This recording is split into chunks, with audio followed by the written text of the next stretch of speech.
Hey guys, how's it going? This is Alex with Algebra Help. Yes, you are looking correctly. This is iOS 7 Beta 1 running on my iPod Touch 5th generation. Yep, so iOS 7 was announced yesterday and I did try to get my hands on it yesterday. However, for UDID issues, I could not because I actually registered my UDID yesterday. However, just today it got approved and meanwhile I installed it and all of that jazz. However, now finally, as you can see here, I have iOS 7 on my iPod Touch 5th generation. I am going to be using it as my main OS for quite a while. For right now, actually, I thought it would be actually a bit more laggy than it actually is. So I'm quite happy with that and really excited and looking forward to using this operating system for a few days maybe or even weeks if it still if it still continues behaving the way it is behaving right now. However, the purpose of this video, guys, is to show you all of the brand new features that iOS 7 includes, including all of the UI changes, etc., and going into hardware changes. So without further ado, let's go ahead and begin. So guys, let's go ahead and begin from the lock screen right here. So I'm just gonna go ahead and quickly lock my device, and there is the lock screen right here. I'm just gonna click my home button to unlock it. And as you can see, here is the lock screen. As you can see, it looks really redesigned. Right there, as you can see, there is the time, and right there it says the date. And actually, if you were charging, if I wasn't charging my iPod Touch right now, instead of the date, it would say 100% charged, or however the percentage of the device that the device is charged, it will say there. So it's at 50%. It would say 50% charged. And so also one thing that I want you to take a look at is that if we move our device, as you can see, the wallpaper kind of moves with it, so that's really nice. I do quite enjoy that. But so as you can see, the lock screen looks way different. We no longer get the black bar right here and right down here, and we get a lot of more space to take a look at the beautiful Retina wallpaper, moving actual wallpaper, which I'm going to get in detail a bit later. As you can see, it looks really great. Right here in the bottom we have the quick camera access icon, which still works exactly the same, and down here we have the slide to unlock. And actually one feature that I do quite like is that actually now if you want slide to unlock, you don't have to do it in the bottom just like in old OSs. You can do it from wherever you want, and as you can see right there, it'll unlock your device beautifully, so that is really handy. So also now a new feature is that you can actually reveal the notification center directly on your lock screen. And as you can see, the lock screen right here, it also looks different, and I'm going to be getting into this a bit later. But as you can see now, we can reveal our lock screen, our notification center from our lock screen, which is really handy, and I do not understand why Apple did not include this in previous OS version.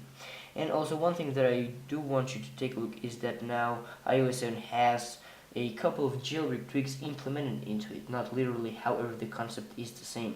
For instance, the one of the notification center. So guys, also now we do have a quick shortcut kind of quick settings. If we go ahead and drag down from right here, this is also works in the home screen. I'm going to show you that a bit later. As you can see now, we get toggles to toggle everything, and this kind of reminds me of NC settings because it actually works that way. So as you can see here, we get airplane mode, we get Wi-Fi, so if I tap on that, it'll disable it. As you can see, it works quite fast, so I do like that a lot. Also we get Bluetooth, we get do not disturb, and we can lock the rotation, which is really handy. Down here we get the brightness, so I can go ahead and change the brightness. As you can see right there, it works really nice. And after that we get our music controls. So here we have the play bar. We can go ahead and skip through a song if it's playing right here. Here are the play controls, the volume. As you can see right there, there's the song name and the band. And after that we get airdrop, which I'm going to be getting a bit later. And also as you can see down here, we have an intruder. Right there, there is my cat. He likes to sleep there. However, that's way off topic, so let's go ahead and leave him alone right there. So anyway, as you can see here in the bottom, we also get a bit of quick access toggle. So let me just go ahead and bring that back up because my device locked itself. So here we have the LED flash. As you can see right there, it turns in background. As you can see right there, you can quickly toggle your flashlight, and after that we get the clock application. So this is actually the stopwatch. So if you go into here, as you can see, it'll open up the clock application right there. So that's a kind of quick access to the clock. And also, let me just go ahead and unlock my device again. We get calculator right there, really nice. And lastly, we get right here, if I can initially unlock my device, as you can see right there, it began lagging a bit. So let's just go ahead and wait for a second. There we go. And lastly, we get camera, which we can access the camera from here or from here. So that's your choice. So that's pretty much all for there is for the lock screen. Right there, the camera works exactly the same. As you can see, the camera now is changed again, as you can see right there. Wait, I'm just going to be showing you this a bit later, but that is pretty much it to the lock screen. As you can see, the animation when you lock your device and when you press the lock button, as you can see, it's kind of like a fade in, which I do like a lot. It looks way more cleaner and nicer. So let's go ahead and get into the screen. Again, we can slide to unlock from any part of our device. And as you can see now, the little new animation that we get when we unlock our device, which I do like it a lot. Kind of like the 4 middle icons go in first, and then the other icons kind of blend in into the frame. So that is really nice. So guys, as you can see right away, the UI looks way different than iOS 4, iOS 5 and iOS 6. All of the icons are really flattened out. So I guess the concept that the icons were gonna be flat is actually true. Right there, as you can see, it is really handy. And I'm not quite sure still if I do like these flat icons or I don't. However, if you would ask me, I'm more towards the side of liking them than disliking them. But as you can see, they look really different. Safari is the way of Safari is way different, and music as well. Settings, pretty much all of the icons. The most icons that look alike is Clock, iTunes Store, and the Apple Store, and FaceTime a bit. However, all of the others are changed a lot. Also now the folders are kind of like folder enhancer. So if you go into the folder, as you can see now, it opens up a big view of it. And actually now the cool thing is that you can actually have pages inside of folders, kind of like in folder enhancer. That's why I said that now the jailbreak tweaks are kind of included in this. As you can see right there, now I can have pages, and I am a big fan of that, because now I can have more than 12 applications, I believe it was, inside of a folder. So that is really handy. And also, if we go ahead and double tap the multitasking tray, as you can see, the multitasking is really redesigned again. And my cat is intruding my video again. Hello. Okay, so excuse me. You can see here if you want. As you can see now, it's kind of OXO but in big. And as you can see, we get the little icons on the bottom, and we can just kind of swipe through them. And if we want to go into the application, we can just tap on it, and really nicely it goes into there. If we want to go into another one, again, we can go ahead and just kind of start swiping. And actually at the left we got the home screen. So if we're going to go back into the home screen, there it is. So let's take a look at the notification center. As you can see, if you drag it down, as you can see now, we get actually sections. We get today, all, and missed.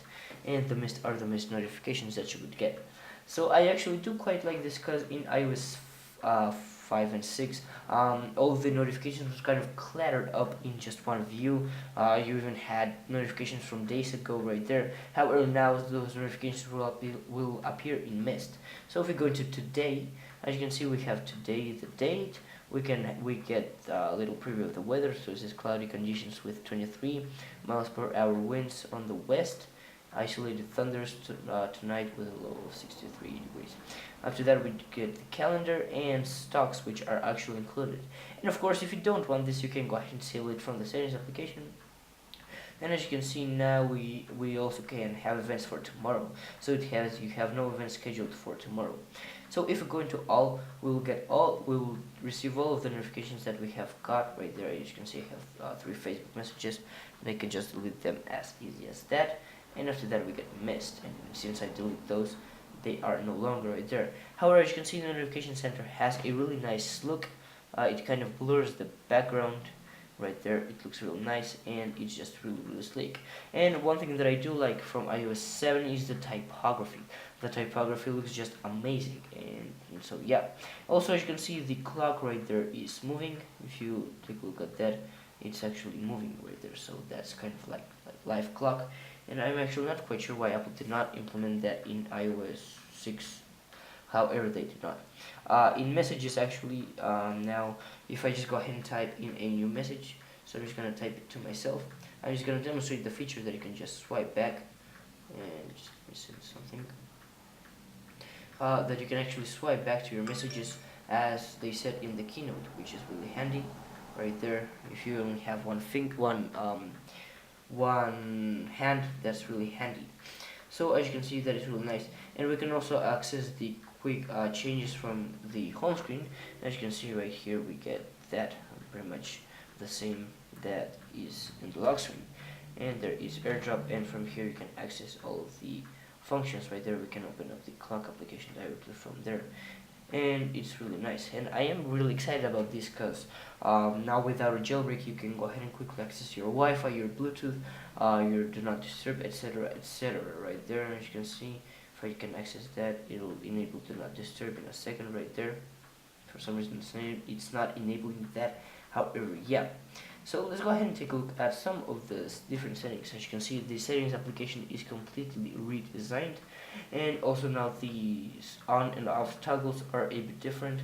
Now as you can see, it does not actually say on or off, it's just green when it's on and gray when it's off, and that's pretty reasonable. In Wi-Fi, actually, as you can see, we do have changes. So the Wi-Fi that you're connected to is actually under the Wi-Fi, and the other networks are in a separate panel, and that's really nice. And one thing that I have not tried is, as you can see, actually you can go back to the settings application exactly in messages, and that's one thing that I really like. Notification center is a bit different now. As you can see, access on lock screen, notifications view, and today view, you can enable or disable that, and you can customize the today view, so you can enable or disable today summer, calendar day view, reminder stocks, and tomorrow's summary. And after that we get notifications view, sort manually, and sort by time. And this is pretty much exactly as it was before. If you don't want something, you can click on edit and just drag it to the do not include section right there. So that is really nice. As you can see, control center is it's this.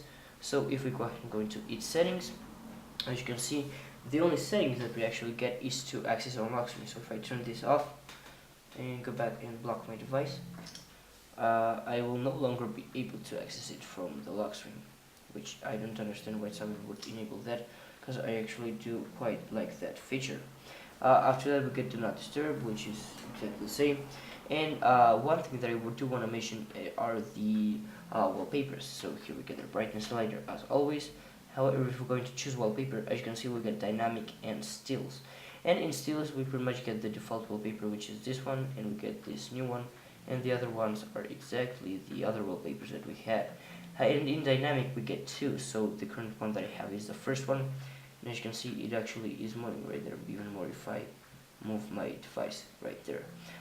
So as you can see, that's really cool, and we can go ahead and set the other one. If we click on set, we can set lock screen, home screen, or both. As you can see right there, the wallpaper is set. So let's go ahead and go back, and or you can just set as still, it's just really your opinion. After that we get privacy, and pretty much everything in the settings application is exactly the same. I will be covering details in separate videos, but as you can see now we also get Flickr and Vimeo integration, which again I'm going to be covering in another video. So as you can see right there, guys, to sum up this video, I guess iOS 7 is a really revolutionary iOS, and in my opinion it is a big step for Apple to implement this system to iOS, because everyone was already bored with the other iOS system, which looked exactly the same from iOS 4 till iOS 6. So that's like 3 years of the operating system looking exactly the same. Also, now if you want to access Spotlight, you need to swipe down, and as you can see right now, you can start searching from right there. So that's also the translucent keyboard. As you can see right there, it looks really nice, and I quite like it. And the folder also have a different look right there. Also, the wallpaper looks kind of like dynamic, I guess it's called. So if I actually tilt my device to different sides, you will take a look at that. You can kind of, it gives it like a 3D effect, and same on the lock screen, and I'm going to be going into that in separate videos. However, as you can see, that is that. But so yeah guys, that is pretty much it for this video. I really hope you did enjoy it, guys, and if you did enjoy it, please leave me a comment down below, guys, about what you think on iOS 7, and also please let me know if I let something go or I missed telling something, and also please tell me what you want to see in iOS 7 so that I can make an individual video about that. And I hope you have an amazing day, guys. I will catch you all in my next video. Bye bye.